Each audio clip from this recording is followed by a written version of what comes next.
শুরুটা মাতৃভাষা দিয়ে করি, পরবর্তী সময় আমার সবচেয়ে প্রিয় ভাষাটাই চলে আসবে। একটা হচ্ছে আমার মাতৃভাষা, আর একটা হচ্ছে আমার সবচেয়ে প্রিয় ভাষা। পইলানো তিনি পান্নারিতেই পান বিজেপি মন্ডল কমিটি নিয়ে বরংগ্রাম সভাপতি কাকুক সঞ্জীব দেববর্মানু খাকা হামতে চিবাই ইয়াফারু খাকা হাম ইয়াফারু চিনি মাননীয় বিধায়ক ধোঁয়াদার একটা বক্তব্য রেখেছে। অনেকেই কম বরং জানেন, আপনারা শুনেছেন। চিরঞ্জিত দেববর্মাকে আমি ধন্যবাদ এবং শুভেচ্ছা জানাচ্ছি। ধন্যবাদ জানাই জেলা পরিষদের সভাধিপতি সম্মানীয় শ্রী জয়দেব দেববর্মা মহোদয়কে। ধন্যবাদ জানাই আমার খুব প্রিয় মাই ডিয়ার ব্রাদার সমীর দাসকে এবং আরো যারা আমাদের সব দলের কর্মকর্তাগণ এবং মায়েরা বোনেরা যারা এইখানে এসছেন, সবাইকে শুভেচ্ছা জানিয়ে আমি কয়েকটি কথা বলব। নির্বাচন মানে আমাদের বলতে হবে কেন আমরা ভুলতে হবে। আমাকে অনেকে বলে যে আপনি সিপিএম এর বিরুদ্ধে বক্তব্য করছেন কেন, কংগ্রেসের বিরুদ্ধে বক্তব্য করছেন কেন। তো আমি সিপিএম এবং কংগ্রেস বন্ধুদের জিজ্ঞেস করতে চাইব, উনারাই বা আমাদের বিরুদ্ধে বক্তব্য করছেন। নির্বাচনটাই হচ্ছে নির্বাচিত করা, মানে গ্রাম্য বাংলায় যাচাই কইরা লোকটারে পাঠানো। তো যাচাই যদি আমাদের করতে হয়, আলোচনার দরকার রয়েছে। আজকে বামেদের যে অবস্থা, এই অবস্থার কথা আপনারা সবাই জানেন। রামচন্দ্র ঘাট বিধানসভা কেন্দ্র আমার বিধানসভা খুব প্রিয়। এই বিধানসভা কেন্দ্রে আমি কাজ করেছি, রাজনৈতিক ভাবে মানুষের সাথে অঙ্গাঙ্গি ভাবে জড়িত ছিলাম। এক সময় এই রামচন্দ্র ঘাটে আমরা বিরোধী দল হিসেবে গ্রামে গঞ্জে গিয়ে বক্তব্য করতে পারতাম না। আমি এমএলএ ছিলাম প্রমোদনগরে, রতনপুর বাজারে গিয়ে আমি বক্তব্য করতে পারিনি, মানে বামেদের এত দাপট ছিল। এবং এই রামচন্দ্র ঘাট বিধানসভা কেন্দ্রের একজন প্রভাবশালী বিধায়ক ছিলেন যার নাম পদ্মকুমার। আসলে এই সিম্বলটা আজকে বিজেপি। রামচন্দ্র ঘাটের মানুষ পদ্মর পেছনে থাকবে সবসময়। তখন ছিল পদ্মকুমার দেববর্মার পেছনে, এবং আজকে এই পার্লামেন্ট নির্বাচনে পদ্ম ফুলের পেছনে। ওই লোকটাকে মানুষ বলতো, এই লোকটা কিন্তু পরিশ্রম করত। ওনাকে দেখা যায় না আজকাল, মানুষের বাড়ি বাড়ি যেত। সিপিএম দলের একটা জিনিসই ছিল মিথ্যা কথা বলবো, যে যাকে প্রতিশ্রুতি দেওয়া। মানুষের বাড়িতে যখন উনি যান, মানুষ কি চায়? রাস্তা চায়, পানীয় জলের ব্যবস্থা চায়, ছেলে মেয়েদের জন্য চাকরি চায়। পদ্ম দেববর্মার একটাই বক্তব্য, উন্নয়ন হবে। শেষে এত জনপ্রিয়তায় গেলেন উনি, উনার ডাক নাম হয়ে উঠল হইব এমএলএ, মানে উন্নয়ন না হওয়ার কোনোটাই নাই। শেষ 25 বছর সিপিএম ত্রিপুরাজ্যের মধ্যে 25টা বছর এক নাগারে শাসন করেছে। শাসনের নামে কি করছে? শাসনের নামে শোষণ করছে মানুষের। পঞ্চায়েত ভোট হতো এই লক্ষ্মীনারায়ণপুর পঞ্চায়েতের লোকেদের আমি বলবো, আপনারা পঞ্চায়েত ভোটের সময় ভোট দিতে পারছেন? ভোট কেন্দ্রে গিয়ে তারা রিগিং করত, কাউন্টিং এর সময় গিয়ে সেখানে রিগিং করত। ভোটগুলো ছিল প্রহসন মাত্র, কোন সময় ভোট হতো না। আর আজকে সিপিএম তারা বলছে যে গত বিধানসভা নির্বাচনে তীব্রামথা দলের জন্য তারা ক্ষমতায় আসতে পারে নাই। আমি পূর্বতন মুখ্যমন্ত্রী মানিক সরকার মহোদয়ের উদ্দেশ্যে বলছি, আপনি আপনাদের যে পার্টির অবস্থান গত 23-এর বিধানসভার পর আপনাদের কি অবস্থান ছিল? যেদিন নির্বাচনটা শেষ হয় সেই দিন মেলার মাঠ পার্টি অফিসে বসে আপনারা সাংবাদিক সম্মেলন করে বলেছেন ত্রিপুরা রাজ্যে শান্তিপূর্ণভাবে ভোট গ্রহণ হয়েছে, মানুষ ভোট দিতে পেরেছে এবং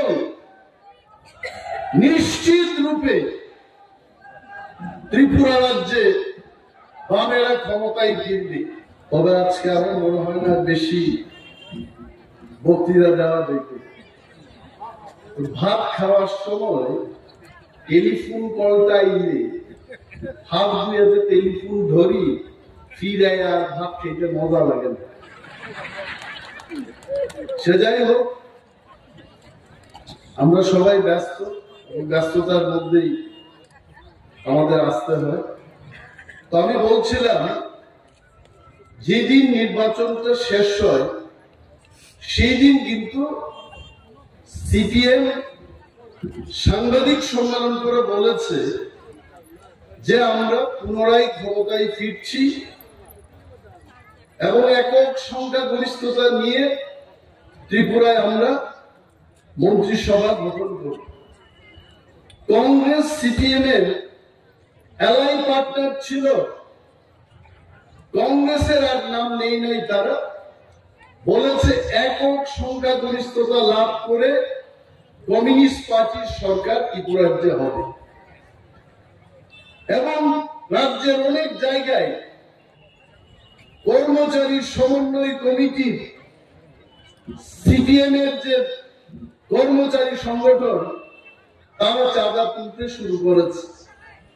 বলছে যে নির্বাচনের রেজাল্ট যেই দিন বেরোবে সেই দিন আমাদের বিজয় মিছিল করতে হবে, আমরা চাঁদা তুলছি। তীব্রমথা পুরো ফ্যাক্টরি ছিল না, তাদের ধারণা ছিল সারা রাজ্যে তীব্রমথা 4-5টা সিট জিতবে।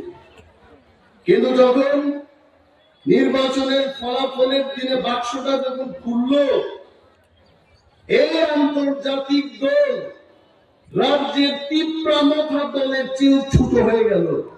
বিরোধী দলনেতা হওয়ার মতো যোগ্যতাও তাদের ছিল না। এত অহংকার। আর যে নির্বাচন রেজাল্ট বেরিয়ে গেল, সিপিএম এর তারা বলছে তীব্রমথার কারণে আমরা সরকার গঠন করতে পারিনি। আপনারা বলেন তীব্রমথা দলটা কি সিপিএম এর বাঁচাইতে আমরা গঠন করলাম? তীব্রমথা দলের কি কোন উদ্দেশ্য নাই? তীব্রমথা দলের তো লড়াই আছে, তার আন্দোলন আছে। এখন তারা বলে সিপিএম যে আপনারা তীব্রমথা দল করেন, কি করে আপনারা পদ্ম ফুলে ভোট দেবেন? আমি সিপিএম বন্ধুদের জিজ্ঞেস করব, আপনাদের ভোট দিয়ে আমাদের কি লাভ হবে? 25 বছর এই ত্রিপুরা রাজ্যে কে আক্রান্ত হয় না আপনারা বলুন? আমরা দীর্ঘদিন যারা বামেদের বিরুদ্ধে লড়াই করেছি, আমাদের কেউ বাদ যায়নি তাদের আক্রমণ থেকে। আর সেই সিপিএম পার্টি আজকে 25 বছর শাসন করে ক্ষমতা থেকে যখন চলে গেল, তখন বলছে আমরা তিপ্রাদের অকৃত্রিম বন্ধু। যে বাম শাসনে বহু ধনী তিপ্রাংশের মানুষ তারা গরিবে পরিণত হয়েছে। কৃষকদের বলেছে তারা শুধু চরম আন্দোলন করি, কৃষি কাজ করতে হবে না। অনেক কৃষকরা তাদের জিজ্ঞেস করেছে, আন্দোলন করে আমাদের কৃষি কাজ কে করবে? বলছে কৃষি কাজের দরকার নেই, শুধু আন্দোলন করুন। ত্রিপুরার মানুষকে শুধু আন্দোলন করিয়েছে। আন্দোলনের কি অভাব ছিল? 47টা গণসংগঠন ছিল সিপিএম এর, শুধু আন্দোলন করেছে। আর এখন তারা বলছে আমাদের ভোট দিন। তিপ্রা মাথা করে আপনারা বিজেপি কে কেন ভোট দেবেন? চিনি তিপ্রা সারুলো মাস হোক, দিল্লি হোক, চিনি থামসানি চবা, মহারাজার যে থামসার চবা, আর চবানো সম্মান দুই দেশটি প্রধানমন্ত্রী, স্বরাষ্ট্রমন্ত্রী, সমস্ত বিজেপি শীর্ষ নেতার প্রদেশ সভাপতি শ্রী রাজীব ভট্টাচার্য এখানে বসে আছেন। সবাই একমত হয়ে তিপ্রা মাথার সাথে এডিসি এলাকায় পিছিয়ে পড়া মানুষের উন্নয়নে আমরা ঐতিহাসিক চুক্তি সই করেছি এবং সেই চুক্তি মোতাবেক আমরা বিজেপি পার্টিকে ভোট দেব। কিসের ভিত্তিতে আজকে সিপিএম পার্টি কংগ্রেসকে ভোট দেবে? তাদের কোনো চুক্তি নেই। মানিক সরকার ত্রিপুরার মুখ্যমন্ত্রী যখন ছিলেন, ওনার কি বক্তব্য ছিল? এই লক্ষ্মীনারায়ণপুর পঞ্চায়েতের বহু মানুষকে, বহু কমরেডরা আপনারা গাড়িতে চেপে ওই আস্তাবলের ময়দানে যেতেন মানিক বাবুর পচা বক্তব্য শোনার জন্য। উনার বক্তব্য একটাই ছিল, কেন্দ্রীয় সরকার বিরোধী। মানুষকে বুঝাতেন কেন্দ্রীয় সরকার টাকা দিচ্ছে না, এই রাজ্যে আমরা অনেক কিছু করতে চাই, আমরা করতে পারছি না, আমাদের আন্দোলন করতে হবে। আমি ধন্যবাদ জানাই ত্রিপুরার লক্ষ লক্ষ মানুষকে। 2018 সালে ওয়াংসা, তিপ্রাসা, মুগলি, তুরক সমস্ত অংশের মানুষ এক সূত্রে ভোট দিয়ে এই মানিক সরকারের 85 টেপ রেকর্ডকে খোয়াই নদীর জলে আপনারা ফেলে দিয়েছেন এবং ওই টেপ রেকর্ড বন্ধ হয়ে গেছে। আজকে যখন এই টেপ রেকর্ডটা বন্ধ হলো, ত্রিপুরা রাজ্যে নরেন্দ্র মোদী সরকারের নেতৃত্বে আজকে ত্রিপুরায় আমরা অনেক কিছু দেখতে পাচ্ছি। আমাদের রাজ্যে একটা হাইওয়ে ছিল, অনলি ওয়ান হাইওয়ে। আজকে ত্রিপুরা রাজ্যে 5-6টা হাইওয়ে হয়েছে এবং আরো হবে। গ্রামগঞ্জে মানুষ, কৃষক থেকে শুরু করে অঙ্গনওয়াড়ি ওয়ার্কার, হেল্পার, সমস্ত অংশের মানুষ, শিক্ষক, কর্মচারী, বিজেপি সরকার গঠন হওয়ার পর আপনারা সবাই লাভবান হয়েছে।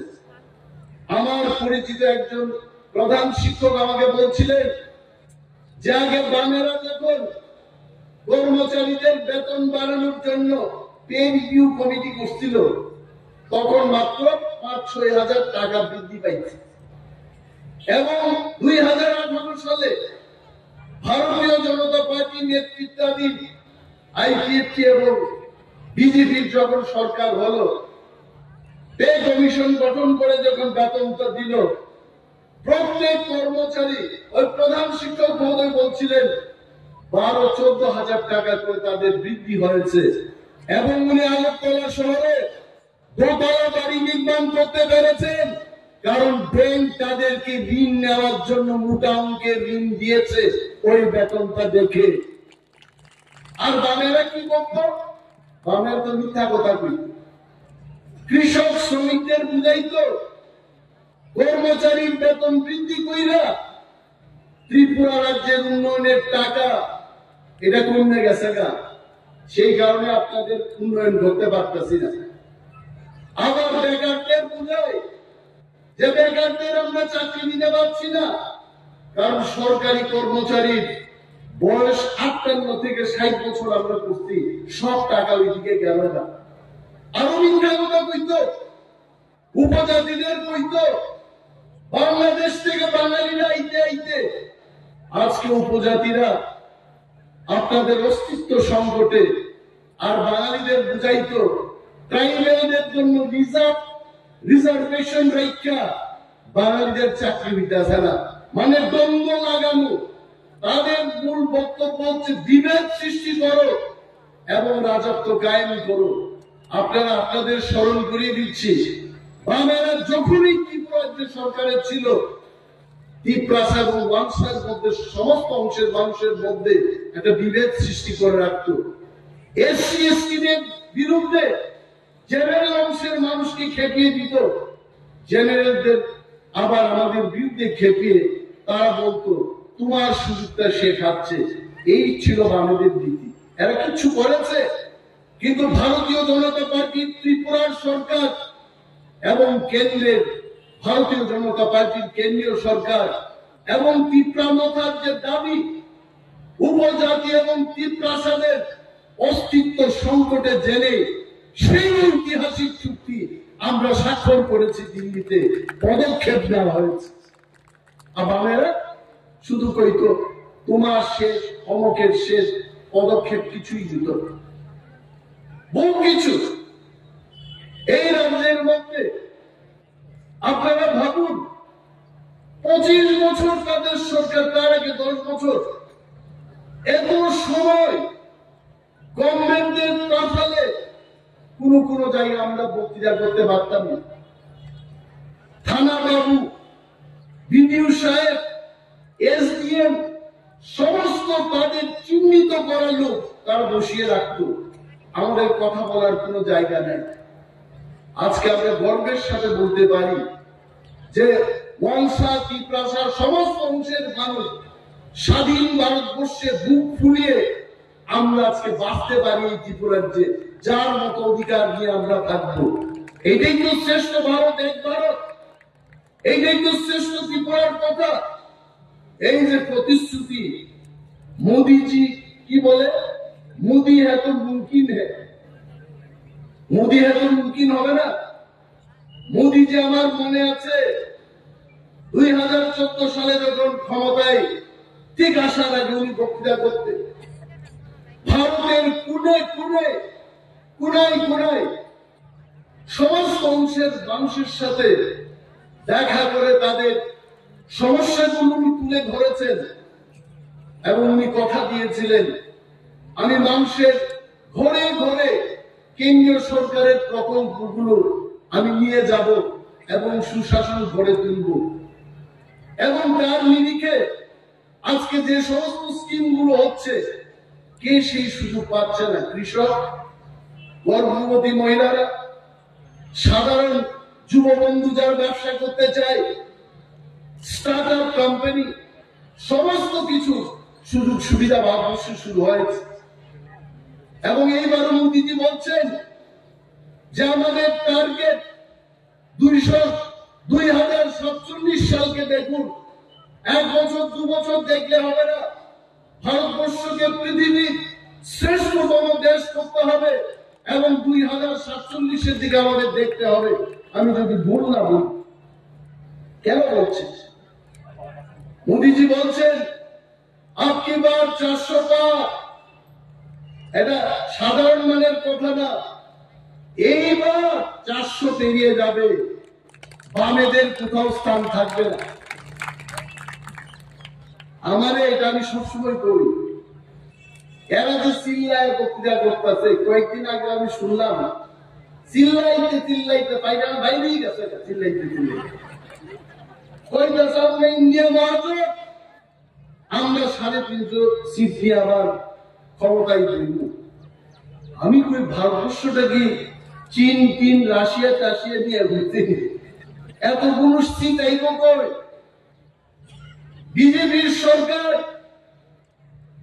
রাজস্থানে, মধ্যপ্রদেশে, ছত্তিশগড়ে, মহারাষ্ট্রে বিজেপি আলাই সরকার, বিহারে বিজেপির আলায়ের সরকার, সারা ভারতবর্ষে পদ্মফুল অবশ্য আনারসের কথা আমার কইব না, আনারস বুঝলে গেছে গা বলছি না। আমরা বিজেপির পেটে ঢুকে গেছো গা। আমরা এখানে বিজেপির রাজ্য সভাপতি রাজীব ভট্টাচার্য মহোদয় আছেন, পেট কাইটটা দেখলে দেখবো কেউ কি প্রমোশন চুকছে তার পেটে। আমার পেটেও কোনো বিজেপি ঢুকে নাই। এলাকারই বক্তব্য করতেছে বিজেপির পেটে ঢুকে গেছে তীব্রামাথা। আমরা তীব্রামাথায় আছি এবং তীব্রামাথায় থাকবো, কিন্তু বিজেপির বন্ধু হয়ে আমরা থাকবো। আমরা একসঙ্গে লড়াই করবো। আর এরা কি কই 350 সিট আইব? আমি তো কইতে আইব। আমার এক জামাই বাবু, উনি এখনো সিপিএম এর রাজ্য স্তরের নেতা, জিগাইলাম জামাই বাবু ত্রিপুরার 2টা সিটের মধ্যে কোন সিটটা আপনারা জিতবেন? কইছে এইখানে আমরা জিততাম না, এখানে জিতত না। পশ্চিমবঙ্গে 42টা সিট, তার মধ্যে আপনারা কয়টা সিটে জিতবেন? 3-4টা সিটে তো আমরা জিতবো। ঠিক আছে, আর সিপিএম কই আছে? দূরবীন দিয়া তো দেখতেইব কেরালা রাজ্যে সিপিএম আছে, কয়টা সিট পাইবেন? 5-6টা পাবেন। তো এই 4 আর 6 10টা সিট দিয়া 350 সিট নিয়ে আইব ভারতবর্ষের মধ্যে। মিথ্যা কথা। এইবার ত্রিপুরা রাজ্যের 2টা সিটি নর্থ ইস্টের মধ্যে লক্ষ লক্ষ ভোটের ব্যবধানে আমরা আমাদের বিরোধী দলকে পরাস্ত করে মোদীজিকে আমরা উপহার দেব তর তাজা 2টা এমপি। এবং শ্রেষ্ঠ ভারত, এক ভারত গঠনে আমরা ত্রিপুরার মানুষ, আইপিএফটি, তীব্রামাথা বিজেপি, আমরা নরেন্দ্র মোদীজিকে এবার উপহার দেব। আজকে কংগ্রেস এবং সিপিএম আসলে এটা কি জানেননি? এখানে মনোজের দোকানের দিকে আমি দেখলাম না, বাগান বাজারে দেখলাম গাড়ির একটা গ্যারেজ আছে। পুরনো গ্যারেজে গাড়ি নিয়ে গেলেও কিন্তু এটার মধ্যে আর মেরামত হয় না, কারণ পার্টস নাই। ওই যে ডিমনিটাইজেশন হয়েছিল, 1000 টাকা 500 টাকার লুট, সব এটা অচল ঘোষণা। সিপিএম পার্টি আর কংগ্রেস পার্টি অচল লুটের মতো। এটা দেখতে খুব ভালো লাগে অনেক সময়, কিন্তু এটা বাজারে চলে না। এই অচল লুট দিয়ে ঘুরতে সাম্যবাদ। আপনারা জানেন কমিউনিস্ট পার্টির উদ্দেশ্য ছিল সাম্যবাদ। 176 বছর আগে কার্ল মার্কস আর ফ্রেডরিক এঙ্গেলস সৃষ্টি করছিল কমিউনিস্ট পার্টি। ভারতবর্ষে 99 বছর চলে তাদের আন্দোলন, সাম্যবাদ আন্দোলন। আর আমাদের ত্রিপুরায় 79 বছর আইসে সাম্যবাদ, কখনোই আইত না। আর এরা এখন বলে আমরা সরকারে ফিরব সারা ভারতবর্ষের 545টা সিটের মধ্যে 10টা সিট নিয়ে। এটা হয় গণতন্ত্রে? এটা সম্ভব? সুতরাং এদের এই ফাঁদে পা দেবেন না। আর একটা কথা আমি বলি, আমাদের প্রার্থী কৃতি দেবী দেববর্মা, আমাদের ত্রিপুরার রাজকন্যা, উনি বিয়ে করছেন তো ছত্তিশগড়ে, ওনারা কয় বহিরাগ। আমি মাঝে মাঝে রাহুল গান্ধী কংগ্রেস দলের যিনি নেতা, উনি দিল্লিতে থাকেন, কেরালায় নির্বাচন করতে যান। সোনিয়া গান্ধীজি দিল্লিতে থাকেন, উত্তরপ্রদেশে নির্বাচন লড়াই করেন। এরা কি বহিরাগত না? আসলে কেউই বহিরাগত না। তবে আমাদের প্রার্থী সম্পর্কে আপনাদের একটা জিনিস বলি, যেখান থেকে বিয়ে করে ছত্তিশগড়ের মহারাজার ঘরে গেলেন এবং ওই মহারাজাকে বুঝিয়ে ছত্তিশগড় থেকে বাপের বাড়িতে আবার আয় আমার ত্রিপুরার মানুষের জন্য আমি কাম করব, এই মহিলা কিন্তু সত্যপুত্র মহিলা। মহিলারা একবার যখন যায় আর ফিরে না। এই মহিলা কিন্তু ফিরেছে আমার বাপের বাড়িতে, আমার ত্রিপুরার মানুষের জন্য আমি কাজ করব। এই সত্য মহিলাকে আমরা কেন ভোট দেব না? আমরা কি এই এদের বামেদের এই দিকে দাঁড়াইছে একজন ভদ্রলোক, আর পূর্ব ত্রিপুরায় দাঁড়াইছেন আর এক ভদ্রলোক, সমানে সমানে ভাগ কিনে নিচ্ছে। তুমি একটা লাড্ডু খাও, আমি একটা লাড্ডু খাবো, কিন্তু লাড্ডুই খাইবো ভাই, ভোট এখানে হবে না। কারণ মানুষ মোদিজির শ্রেষ্ঠ ভারত, এক ভারত এবং ত্রিপুরার উন্নয়নের জন্য মানুষ ভোট দেবে। পদ্ম ফুল চিহ্নে যেন আপনারা ভোট দেন। বিশেষভাবে যিনি ত্রিপ্রাসারক, যারা ত্রিপ্রা মাথা খাই নাই, ওর মিটিংও ভাই অনেক বড়, তো ত্রিপ্রা মাথা খাই সাংঘাতিক ভাবে খাই, ভোটি দিন খাই বড় আনারস শহরের উঠুঙ্গায় আই আই, তাহলে আনারস চিনিয়া। এইবার ত্রিপুরা মাথা বিজেপি এবং আইপিএফটি প্রার্থীর সিম্বলটা হচ্ছে পদ্মভূষা। আমার কিন্তু স্লোগান মারে নাই, বুট নাই, বড় পদ্মভূষার কোন প্রক্রিয়া মা বোনেরা কইতাছে নরেন্দ্র মোদীজির নেতৃত্বে আবার বিজেপির সরকার আইতাছে। আবার স্লোগান মারবে গ্রামে গ্রামে, মানে 2 ফিট বাই 2 ফিট। আমি তো আমার কেন্দ্রে 2 ফিট বাই 2 ফিট 5000 ছাপিয়ে এই মিলিটারির মতো এক একটা ছেলে গত 15-20 দিনে হাঁটতে হাঁটতে নিমায়ের মতোই গেছে। রুদ্রের মধ্যে একটা কড়া নির্দেশ, সিম্বল শিখাইতে হবে। কারণ আনারস সিম্বলে এপিসিতে ভোট দিলাম, বিধানসভার সময় দিলাম, এখন তো আবার আনারস খুঁজবো। এইবার আনারস না, এইবার কৃতি দেবী দেববর্মার সিম্বল, আমাদের সবার সিম্বল হবে পদ্মভূষা। অপদ্মভূষার মার নিচে। এবং আমার বিশ্বাস আপনারা কাজ করবেন, বাড়িতে যাবেন, প্রচার করবেন। আমার পরেও প্রদেশ সভাপতি এখানে আছেন, উনিও বক্তব্য করবেন। দীর্ঘায়িত করছি না, সবার কাছে আবারও বিনম্রভাবে অনুরোধ জানিয়ে আমাদের পশ্চিম ত্রিপুরা এবং পূর্ব ত্রিপুরা উভয় প্রার্থীকে বিপুল ভোটে, রেকর্ড ভোটে আমরা যেন জয়লাভ করাই এবং করাইতে পারি, সেই কাজ আপনারা করবেন এই আশা রেখে আমি আমার বক্তব্য শেষ করছি। জয় হিন্দ, বোবাগ্রা আয়ুলক্ষ। অনেক অনেক ধন্যবাদ।